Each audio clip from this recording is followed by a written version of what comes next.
поселке Айхал Мирнинского района всего 8700 избирателей. Сегодня активность голосующих была ниже, чем предполагалось, но тем не менее многие жители уже сделали свой выбор.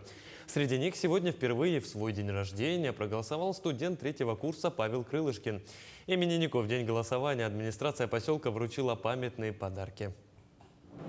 Конечно, это волнительно. Во-первых, это большая ответственность перед, так скажем, народом Якутии. Вот.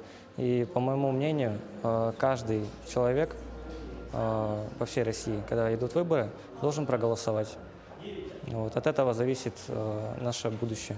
Все люди должны проголосовать. Так вот, у нас такой народ, что не все любят голосовать, приходить на выборы.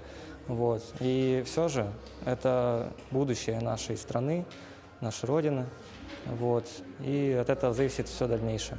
Так что приходите и голосуйте.